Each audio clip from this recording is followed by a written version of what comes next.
Hi, and welcome to Levitate Live with me, Ryan Nell. Let's start by sorting out my hair. Gosh, that's a mess, isn't it?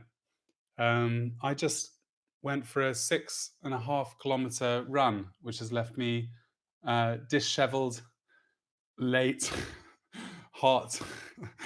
Almost the opposite of a calming meditation, that run was. And then I messed up the technology and couldn't get the computer to go live. So if you were watching this somewhere else and you've patiently followed me across to YouTube, well, thank you. You're a bigger person than I am. I probably would have abandoned, but I'm happy to have you here with me.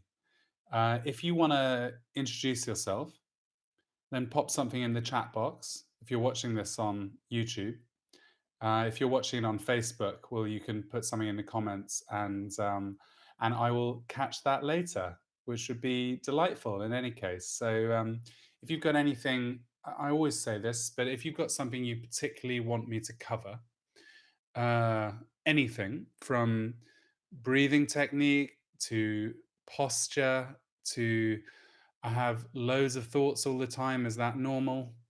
To I see bright colors or meet angels. If you want to kind of bring any of that stuff up with me, then it'll give me an opportunity to either set you straight or learn something together. So do definitely leave a comment. Um, and Why don't I do this bit before, just while we give a couple of people a moment to arrive. If you like this rambling, sweaty British guy on a webcam, then do please consider hitting the subscribe button and hitting the bell as well, so that you get notified when I next go live. Who doesn't want that? And when I next post videos, because videos are going up all the time. Definitely don't think of myself as a content creator, but I guess we're all one in this day and age. So yeah, like, subscribe, or even better still, share it with a friend who you think might enjoy it. All right. So anyway, those are the plugs out of the way. I'm Ryan Nell, as I said. Levitate is a modern meditation and well-being studio, and we exist to help individuals, groups, and companies. I think that covers it. Individuals, groups, and companies to learn how to meditate, to learn how to harness mindfulness, emotional intelligence, and other aspects of well-being to achieve greater well-being, greater connectedness, greater happiness, and a greater sense of purpose. So that is us. In case you're just joining now, I'm going to hit the reset button and get into the meditation. So, hello, I'm Ryan Nell. Welcome to Levitate Live. I think we've got a whole 3 weeks of these, 4 weeks of these under our belts now, because they happen every weekday at 2 o'clock UK time. So hopefully that means I'm getting into the swing of it. It definitely does not mean that I'm perfect at streaming. Quite the opposite. I'm discovering all the ways that I'm not. And That is the beautiful thing about meditation. You discover that leading a life where it's either perfect or a total failure is a brilliant way to ensure that you don't enjoy that life very, very much. And so we want to find a sense of balance. We want to find a way to slow ourselves down, a way to check in, realize that perfect and uh, perfection and failure, or success and failure, are two, extremes of a spectrum. But the fact is, they're also intricately interwoven. And if we can find a way to live our lives where we are accepting of, we release ourselves from the prison of perfection or nothing. And what you will start to find is that amazing things start happening when you just yield and surrender to what is. Now, if you are a an intuitive person, we all are, but if you are an imaginative person, then you might be very, very good at spotting what's wrong with the world and dreaming up plans, which are always going to be in the future for how your world or the worlds of the people around you, or just our world, could be bettered. And that is a beautiful thing that has propelled us and taken us incredibly far. And yet, at the same time, hey Josh, it's lovely to see you here. Um, yeah, I will address your question in just a moment. Um, yeah, if you can find a way to release yourself from the imagination machine, which is only ever going to take you forward in time, maybe you can harness it for sort of imagining a certainly a better present moment, and almost certainly a better past as well. If you can somewhat release yourself from that, and make sure that whilst being imaginative, you're also grounded in the here and now. That means tasting the tastes, uh, feeling the textures, quieting down enough to notice what your emotions are doing, quieting down enough to notice what your thoughts are consisting of, then you will find that everything slows down. The present opens up. The present is full of course, possibility, but it's also incredibly rich just in its isness. And that's what we want to spend our time connecting with when we remember. So I'm just going to break this little monologue and read Josh's question. Um, yeah, something distressing has come up, and how can you stay focused? Yeah, gosh, that's tough. Um, so I'll tell you the way not to do it. So a lot of us, when something kind of anxious or distressing, or I was going to use the word negative, comes up, then we we seem to have sort of two options, really. One is to try and just push it out of our mind, forget about it just for the moment, get whatever ever ever else we need to get done, and then sort of come back to it, because anything you suppress is just going to pop up in a different place, if not in somewhere in your body. Then I can absolutely assure you it will pop up in your mind or your heart again. I suppose there's another way of doing it, which is really to acknowledge that you're feeling pain. um, that how could it not affect the seemingly mundane jobs that you need to get done when something distressing is happening in your personal life or your own life. Um, so, what I'd like to suggest is that you just take a moment, take a breath, check in with how you're actually feeling. See if you can be honest with yourself about it, if not with the people around you. Um, as I say, we're not trying to escape pain, and we're not trying to attain like a rigid focus to the exclusion of the world outside. We're trying to expand our connection. So when you expand your connection, you find that all sorts of things are beautiful and other things are ugly, often beautiful and ugly at the same time. Good and evil, those two definitions seem to kind of, blur into one, be two sides of the same coin. And pain and pleasure all of these things that we think of as binaries when we're sort of on the surface level of what is different, what is this, what is, how do I categorize all these different things that are going on?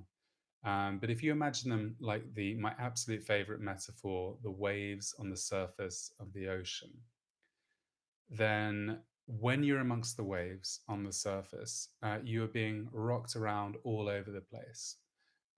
Every wave seems like a separate event. Now, some are going to be pleasant, some are going to be unpleasant in the sense that some might be so large they kind of overwhelm you, and others are, just send you gently rocking. But every wave is affecting you in one way or another. And it is really difficult not to focus on the differences between the waves. Now, if you were to imaginatively dive down beneath the waves, you would find that the water was deep, still, and calm. That all the surface differences were connected by the same body of water. Your consciousness works in the same way. Every wave is a thought, a sensation, an experience, something that kind of sends your life or your experience, subjective experience, rocking in a different direction. But beneath it all, when we stop and slow down and take a breath, we'll start to recognize how deeply connected we are, that we're more connected than different, that we're not only in pleasure or pain, we're not only in joy or suffering, or happiness or sadness. Rather, all of these are just rich threads in the tapestry of life. I'm going to read a poem I think might be appropriate for this question.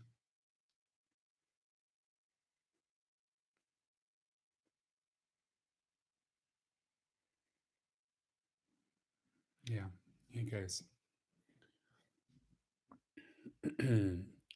It's a poem by Ellen Bass, and it's called Any Common Desolation. Any common desolation can be enough to make you look up at the yellowed leaves of the apple tree, the few that survived the rains and frost, shot with late afternoon sun. They glow a deep orange gold against a blue so sheer a single bird would rip it like silk. You may have to break your heart, but it isn't nothing to know even one moment alive. The sound of an oar in an oarlock, or a ruminant animal tearing grass, the smell of grated ginger, the ruby neon of the liquor store sign, warm socks. You remember your mother, her precision a ceremony as she gathered the white cotton, slipped it over your toes, drew up the heel, turned the cuff. A breath can uncoil you as you walk across your own muddy yard, the Big Dipper pouring night down over you and everything you dread. All you can't bear dissolves and, like a needle slipped into your vein, that sudden rush of the world. When you're in pain, the most enormous and understandable temptation is to seek to avoid it, escape it, or put it off. Distract yourself from it. But emotions need motion, as they say. And in order to process them, we need to allow them to flow through us. And that means to be fully felt.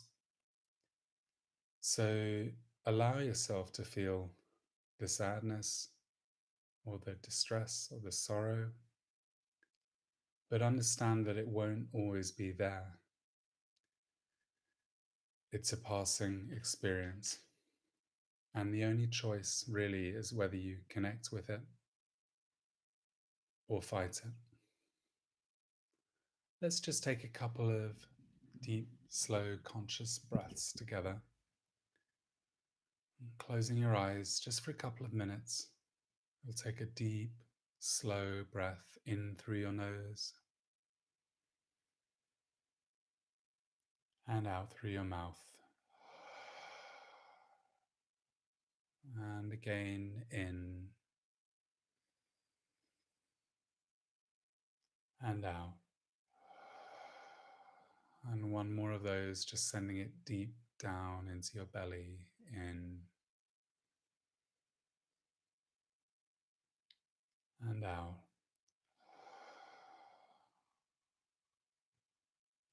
Notice how connected your seat is to the furniture beneath you, or your body and feet to the ground. Allow your shoulders to soften, your temples, and your jaws. With your eyes closed, turn your gaze down towards your heart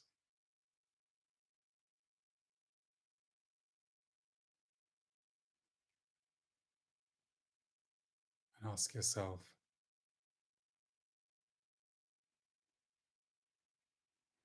what am I feeling right now?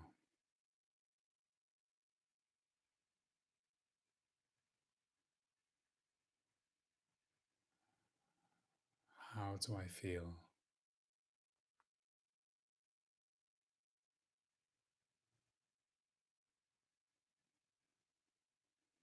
Don't worry so much about answering the questions. We spend so much of our lives in thought, which only seems to separate us. Here we're interested in feeling, connecting, knowing, and listening to the heart. So listen to what your heart has to tell you.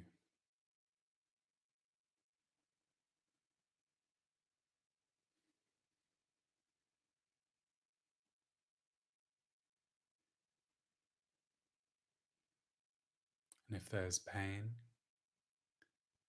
or joy or sadness or fragility, I want you just to take your hands and put them across your heart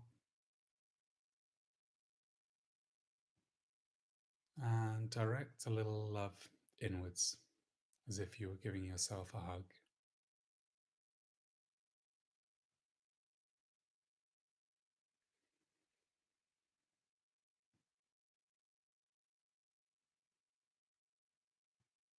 Key is to allow the emotions to move through you. Let's ask ourselves another question. What is my heart crying out for right now?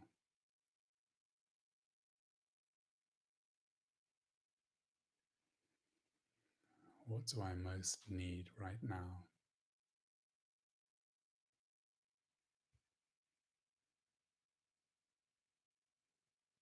And again, just listen quietly to the emotions. What are the sensations in your body as they arise?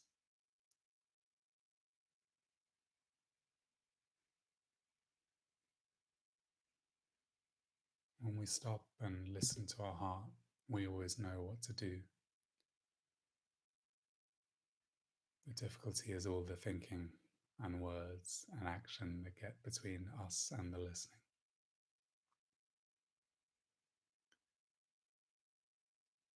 If there's just the seed of an intention, something you want to see flourish in your life, then let's just take a moment to plant it.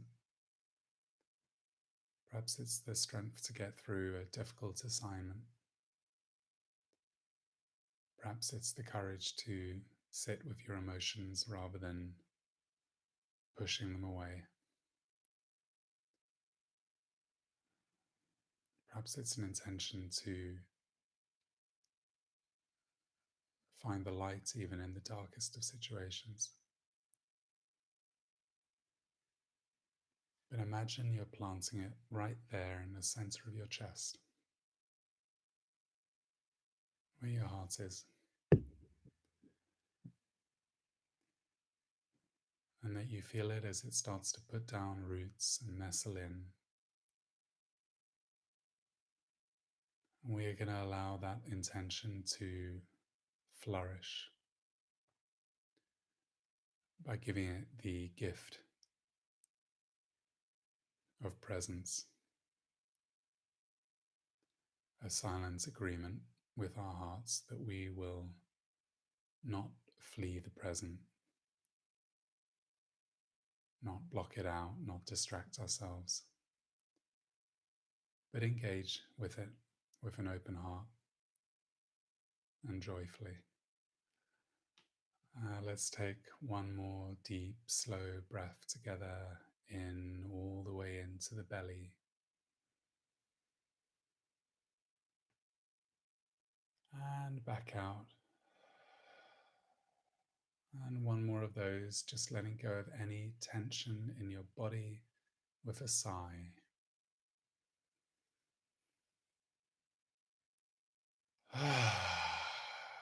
Allowing your shoulders to soften, your neck, your temples, your jaws, allowing yourself to feel the connection between your feet and the ground beneath you, and your connection between your mind, body, and heart.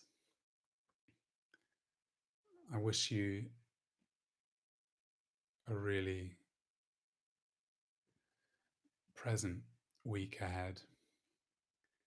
If you've got any questions and you happen to be watching this on YouTube, then you can pop them into the chat box and I will stick around for a moment or two to answer them. But otherwise, I'm sending you peace and love. Take care of yourself, as it's only then that you can really take care of anyone else. If you've enjoyed this video, hit the subscribe button just over here.